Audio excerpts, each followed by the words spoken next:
अस्सलाम वालेकुम दोस्तों, मुझे उम्मीद होगी कि आप खैर आफियत से होंगे। नाज़रीन इकराम, जो सवाल किया गया है वो सवाल ये किया गया है कि अगर कोई शख्स नमाज़ पढ़ रहा है, अगर उसके अगले से कोई शख्स गुजर जाए तो क्या नमाज टूट जाएगी, क्या दोबारा से नमाज पढ़ना पड़ेगी या दोबारा से नियत बांधना पड़ेगी। तो देखिए नाज़रीन इकराम, इस सवाल का जवाब देने से पहले अगर हमारे चैनल पर नए हैं तो चैनल को सब्सक्राइब ज़रूर कर ले ताकि आने वाली वीडियो का नोटिफिकेशन आप तक पहुंचता रहे। देखिए नाज़रीन इकराम, जो सवाल किया गया वो सवाल ये किया गया है कि अगर कोई शख्स नमाज पढ़ रहा है, अगर उसके आगे से कोई बंदा निकल गया तो ऐसी सूरत में नियत टूटेगी क्या नहीं, क्या दोबारा से नियत करने पड़ेगी। तो देखिए नाज़रीन इकराम, दुरुस्त मसला ये हैगा कि अगर कोई शख्स नमाज़ पढ़ रहा है, अगर उसके आगे से कोई शख्स गुजर जाएगा तो इस दौरान जो नमाज़ पढ़ रहा है उसकी नमाज नहीं टूटेगी। अलबत्ता अगर कोई शख्स जानबूझकर निकल रहा है तो जो नमाज़ पढ़ रहा है उसकी नमाज नहीं टूटेगी, बल्कि जो आगे से निकला है उस पर गुनाह पड़ेगा। अलबत्ता अगर कोई शख्स नमाज़ पढ़ रहा है और अगर कोई शख्स गुजर गया लेकिन वो जानबूझ के नहीं बल्कि गलती से गुजर गया तो ऐसी सूरत में ना ही नमाज टूटेगी, ना ही जो बंदा आगे से निकला है ना ही वो बंदा गुनहगार होगा। लेकिन नाज़रीन इकराम, अगर कोई शख्स नमाज़ पढ़ रहा है और उस जगह नमाज़ पढ़ रहा है कि जिस जगह मस्जिद का दरवाज़ा है, यानी कि जहाँ से बाहर से अंदर के लिए लोग जाते हैं, तो ऐसी सूरत में अगर कोई शख्स नमाज़ पढ़ रहा है और उसके आगे से बंदे गुजर रहे हैं तो ऐसी सूरत में जो बंदे आगे से निकल रहे हैं वो गुनहगार नहीं होंगे, बल्कि जो शख्स वहाँ पर नमाज़ पढ़ रहा है वो गुनहगार होगा, क्योंकि वो रास्ता निकलने की रास्ता थी तो इसलिए रास्ता से बच के नमाज़ पढ़ना चाहिए। अलबत्ता अगर कोई शख्स रास्ते के सामने नमाज़ पढ़ रहा है, अगर कोई शख्स मस्जिद में घुसने के लिए आया यानी कि नमाज़ पढ़ने के लिए आया तो ऐसी सूरत में वो बंदा गुनहगार होगा। जो नमाज़ पढ़ रहा है वो बंदा गुनहगार नहीं होगा जो निकल कर जा रहा है।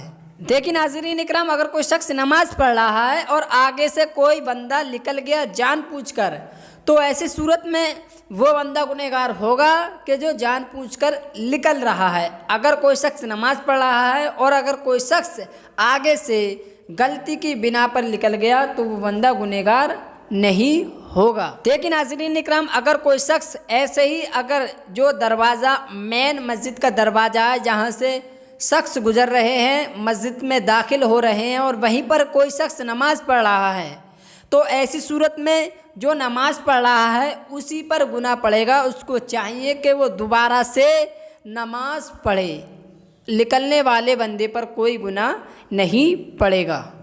देखिए नाज़रीन इकराम, सीधा सीधा और दुरुस्त मसला ये हैगा कि अगर कोई शख्स नमाज़ पढ़ रहा है, अगर उसके आगे से कोई बंदा गुजर गया लेकिन वो जानबूझ के नहीं बल्कि गलती से गुजरा तो ऐसी सूरत में जो बंदा नमाज़ पढ़ रहा है ना ही उसकी नमाज टूटेगी और ना ही वो बंदा गुनहगार होगा जो आगे से निकला है। देखिए नाज़रीन इकराम, जो दूसरा सवाल किया गया वो सवाल ये किया गया कि अगर कोई बच्चा यानी कि नाबालिग बच्चा, अगर कोई शख्स नमाज़ पढ़ रहा है और उसके आगे से गुजर रहा है फिर बार बार गुजर रहा है तो ऐसी सूरत में क्या नमाज होगी क्या नहीं। तो देखिए नाज़रीन इकराम, दुरुस्त मसला ये हैगा कि अगर कोई बच्चा अगर किसी शख्स के जो नमाज़ पढ़ रहा है उसके आगे से गुजर रहा है तो इससे नमाज में कोई कबाहत या कराहत वगैरह नहीं आएगी, ना ही वो बच्चा गुनहगार होगा।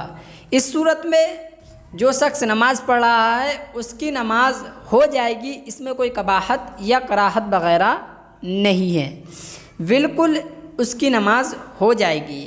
देखिए नाज़रीन इकराम, बच्चे के आगे से गुजरने से, जो नाबालिग बच्चा है उसके आगे से गुजरने से बिल्कुल नमाज जो पढ़ रहा है उसकी नमाज में कोई कबाहत या कराहत वगैरह नहीं आएगी, बिल्कुल नमाज हो जाएगी। देखिए नाज़रीन इकराम, एक सवाल ये भी किया गया कि अगर कोई शख्स गलती से शराब को पी ले यानी कि धोखे की बिना पर अगर कोई शख्स शराब के कुछ कतरे पी ले तो क्या वो बंदा गुनहगार होगा, क्या उस पर तौबा लाजिम है, क्या वो उसको तौबा करना चाहिए क्या नहीं। तो देखिए नाज़रीन इकराम, दुरुस्त मसला ये हैगा कि अगर कोई शख्स गलती की बिना पर शराब को पी ले या उसने कुछ कतरे पी लिए तो ऐसी सूरत में वो बंदा गुनहगार नहीं होगा, ना ही उस पर तौबा लाजिम होगी। देखिए नाज़रीन इकराम, अगर गलती से पी है तो ऐसी सूरत में वो बंदा गुनहगार नहीं होगा, ना ही उस पर तौबा लाजिम होगी। अगर नाज़रीन इकराम धोखे की बिना पर पी भी ली और पीने की बिना पर अगर वो अब चाहे तौबा करना तो ये बेहतर हैगा, वो कर सकता है। अगर नहीं करेगा तो वो बंदा गुनहगार नहीं होगा।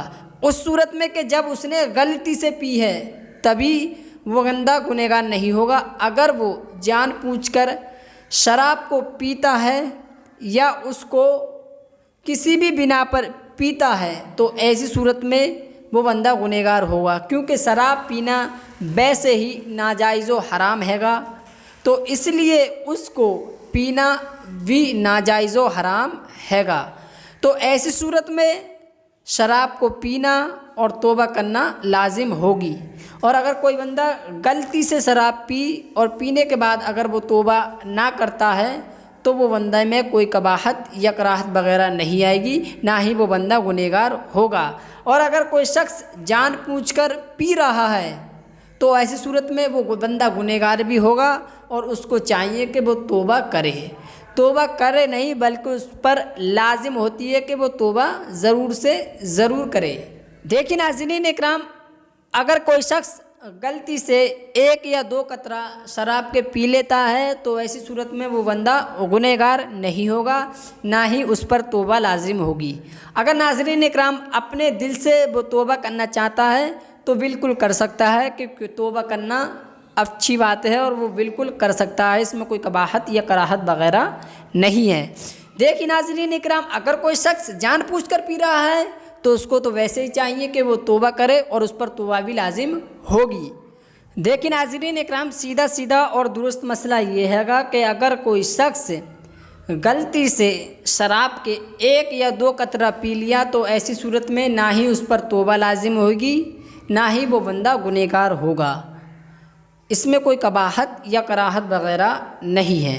देखिए नाज़रीन इकराम, अगर कोई शख्स जानबूझकर शराब को पीता है तो उसको चाहिए कि वो तौबा करे, उस पर तौबा लाजिम होती है और उसको चाहिए कि इन चीज़ों से बचे और आइंदा इन कामों से भी बचे। तो नाज़रीन, मुझे उम्मीद होगी कि आप मसला समझ गए होंगे। अगर नाज़रीन हमारी वीडियो आपको अच्छी लगी है तो वीडियो को लाइक ज़रूर कर दें और चैनल को सब्सक्राइब ज़रूर करें ताकि आने वाली वीडियो का नोटिफिकेशन आप तक पहुंचता रहे। और दोस्तों अपनी राय कमेंट बॉक्स में ज़रूर दें। तो दोस्तों मिलते हैं अगली नेक्स्ट वीडियो में, तब तक के लिए अल्लाह हाफिज़।